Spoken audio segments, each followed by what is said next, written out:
Assalamualaikum warahmatullahi wabarakatuh. Tapi pun, halo Sobat Jenius, bagaimana kabarnya? Tentunya pasti sehat semua nih. Oke, materi pembelajaran dan tujuan pembelajaran yang akan kita bahas kali ini sebagai berikut. Check this out.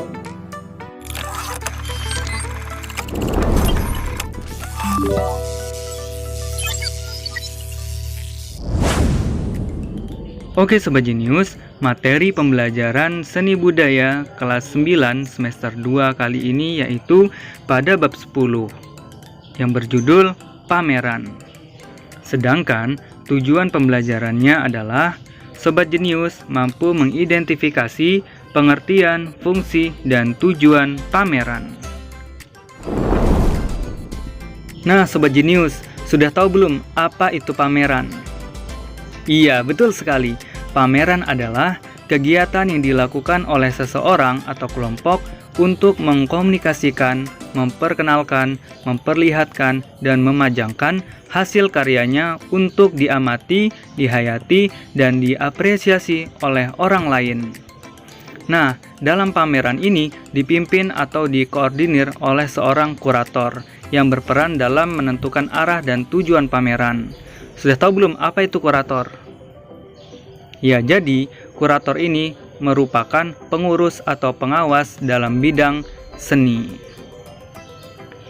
Nah, di pameran ini banyak berbagai macam karya seni yang dipamerkan. Yang pertama, pameran lukisan. Yang kedua, pameran patung.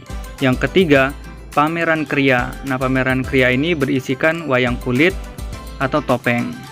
Sedangkan yang keempat, pameran tekstil. Nah, pameran tekstil ini yang berupa kain batik, sulam, perca, dan sebagainya.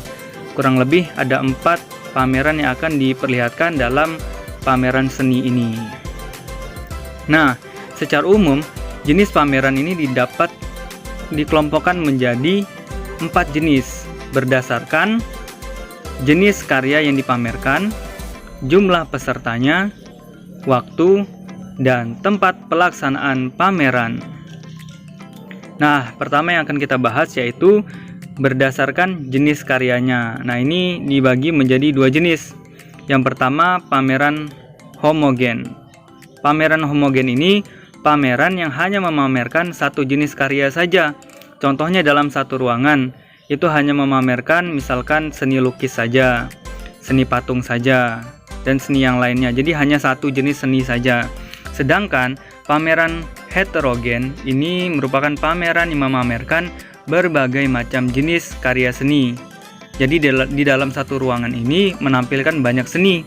Misalkan satu ruangan ini menampilkan ada seni patung, ada seni lukis, ada seni kriya, ada tekstil juga. Jadi ya dalam satu ruangan ini campur aduk. Oke, yang 2 ya, yaitu jenis pameran yang ditampilkan berdasarkan jumlah pesertanya. Ini terbagi menjadi 2 juga, pameran tunggal dan pameran kelompok. Pameran tunggal yaitu pameran yang dilakukan secara perorangan saja, sedangkan pameran kelompok yang dilakukan lebih dari 1 orang. Berikutnya, jenis pameran berdasarkan ruang tempat pelaksanaan. Nah, ini terbagi menjadi 2, pameran yang dilakukan di luar ruangan atau disebut dengan outdoor, dan pameran yang dilakukan di dalam ruangan yang disebut dengan indoor. Itu tadi merupakan jenis-jenis pameran. Berikutnya, fungsi pameran di sekolah. Yang pertama, sebagai media penampilan jati diri seorang siswa. Yang kedua, sebagai sarana peningkatan daya ekspresi bagi seorang siswa. Yang ketiga, sebagai media memperluas cakrawala pengetahuan seni. Yang keempat, sebagai media komunikasi antara siswa dengan apresiator. Nah, apresiator itu orang yang menikmati dan memberi penilaian terhadap karya seni. Yang kelima, sebagai sarana perangsang kreativitas siswa dalam berkarya seni. Dan yang keenam, sebagai wahana pemunculan ide, aliran, dan jenis seni rupa baru bagi siswa. Selanjutnya, tujuan pameran seni rupa di sekolah. Tujuan yang pertama, membangkitkan semangat siswa dalam berapresiasi karya seni rupa. Yang kedua, meningkatkan apresiasi siswa untuk berkarya seni. Tujuan yang ketiga, melatih berorganisasi.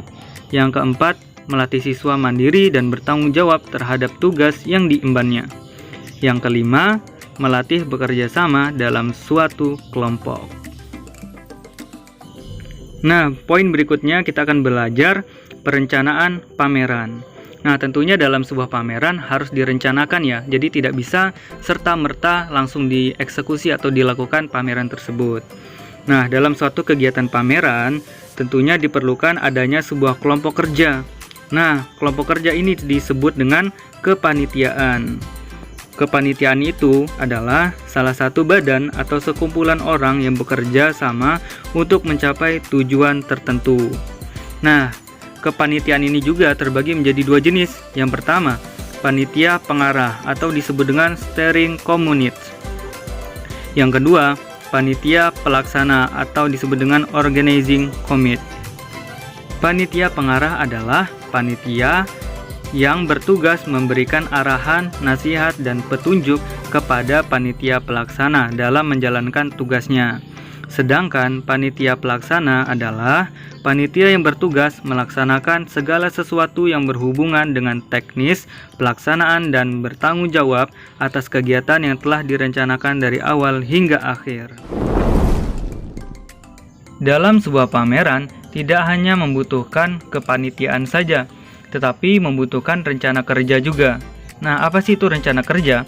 Rencana kerja adalah rencana kegiatan yang akan dilaksanakan dari awal hingga akhir dalam kegiatan pameran. Nah, kita juga membutuhkan sebuah proposal. Proposal adalah rencana kerja yang disusun secara sistematis dan terinci untuk suatu kegiatan yang bersifat formal. Jadi tadi rencana kerja sudah kita susun, lalu kita tuliskan dalam sebuah proposal.